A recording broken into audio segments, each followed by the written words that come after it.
Hi, everybody, and welcome to this week's episode of Fearless Fridays Power Up Tips. I'm Dr. Dranitsaris, today talking about how imposter feelings fuel the imposter syndrome and a couple of tips on what you might do about it. Believe it or not, I feel like a fake. I feel like I don't belong here. I feel like I'm not good enough, or not really feelings, although we pass them off as ones in our everyday life. I call them imposter feelings because they're actually subjective judgments, evaluative thoughts, or statements we make about ourselves, others, or a situation. Judgments usually are based on our beliefs, values, and perceptions rather than on direct sensory or emotional experience.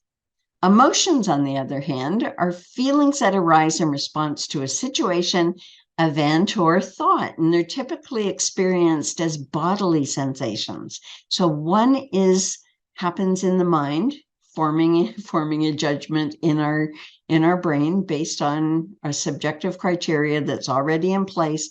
And emotions, they're just physiological experiences that happen in a response to any stimuli, including a thought.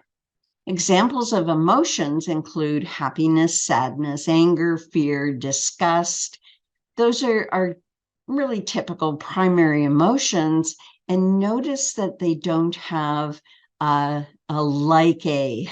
metaphor attached to it, or they are like. It is simply a direct expression of feelings. Something happens, I feel disappointed, I move on.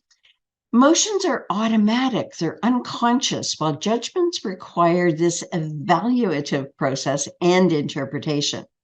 And too often people are using judgments instead of describing what their actual emotional experience are. And this can really cause us to be detached from what we're experiencing as human beings. We can struggle to identify, detect, and even connect with our emotions at times, not knowing how to talk about them. And oftentimes people judge even emotions, thinking or judging themselves to be weak or pathetic just because we feel sad or we feel hurt by something. Replacing emotions with judgments, it leads to increased experiences of the imposter syndrome and stories about ourselves and about other people. So I like to say that imposter emotions masquerade as emotional experiences.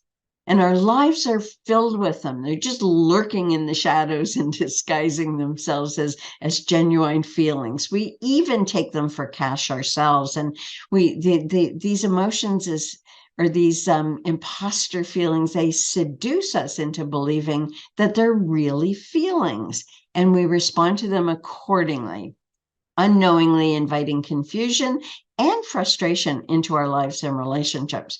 And what makes these imposter feelings so difficult to detect is they can be conjured up in a flash with just a single thought. I feel like a fraud. That is not a feeling.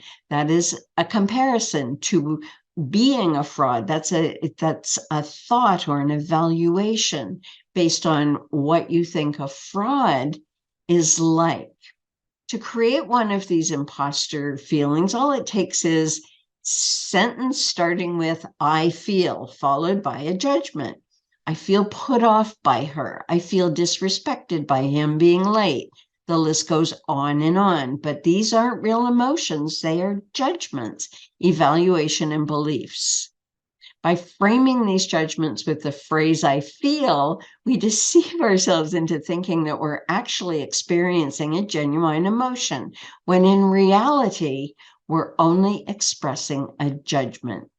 So when we say I feel, when we present a judgment as a feeling, we can then really believe that we're not a judgmental person, where in actuality, we're sticking to that more cognitive place and not going into our emotions, leaving ourselves pretty much with emotions being unattended to.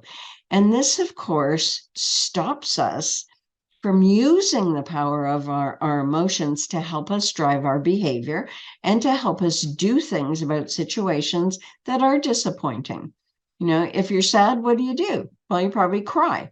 That's appropriate. You go back to the simplicity of childhood, where if you're mad, you say, I'm mad, right? It's not a problem to be fixed. It's not a character flaw. And emotions are meant to be quite transactional in nature, in certainly in terms of the expression of them. They're not the main event. The main event is, I feel disappointed as a result of this going on, or someone's behavior that I feel disappointed, but I don't expect them to do anything except perhaps empathize and try and understand that, yes, I did, I canceled our meeting, or I canceled our date. I can understand why you'd feel disappointed. You were looking forward to it. When we stop putting I feel in front of everything, you see, and then coming up with an evaluation or an evaluative statement after, and we start putting in or thinking about what our actual emotional experience is, might find a couple of things. Because what we have to do, and the tip of this session, is that we have to really connect with what we're actually feeling. Because most people are so busy judging themselves with imposter emotions that they don't take the time to really build self-awareness. The real feeling is overshadowed and ignored, while the imposter emotion takes center stage. And that happens as well, where fuel is given to the imposter syndrome persona and more attention is paid to acting, the way you think other people want you to act, instead of really living from your authentic self.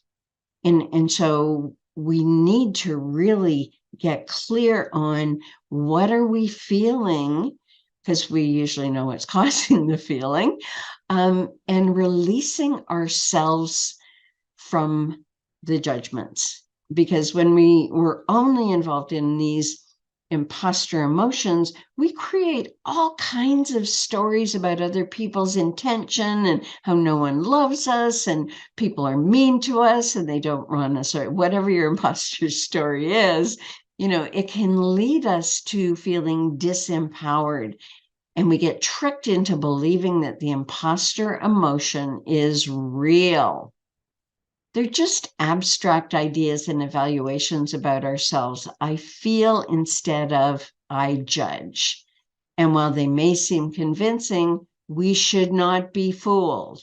By continuing to ask questions and checking in with our bodies to locate where we feel emotions, we can distinguish between genuine emotion and imposter emotions.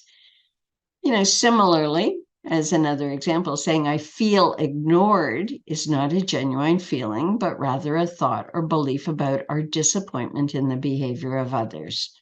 Again, it's owning it. It's taking responsibility for our own expression of our emotional experience without believing that anybody else should do anything about it.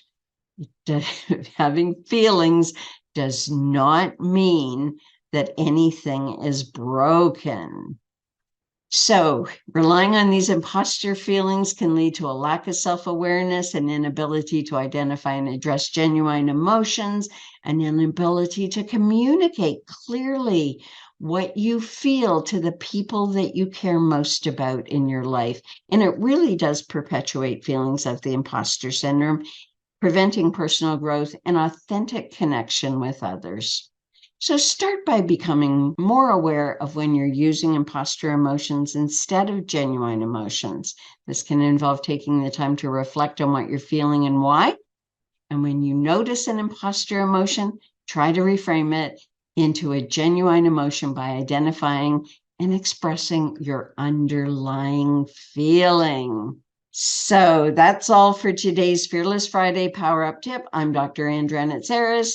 For more information about the imposter syndrome and other ways of dismantling dysfunctional behavior in your life, hop over to Dranitsaris-Hilliard.com. Go on to our YouTube channel. We've got tons of videos and tips and tools over there to help you become who you're meant to be. Bye for now.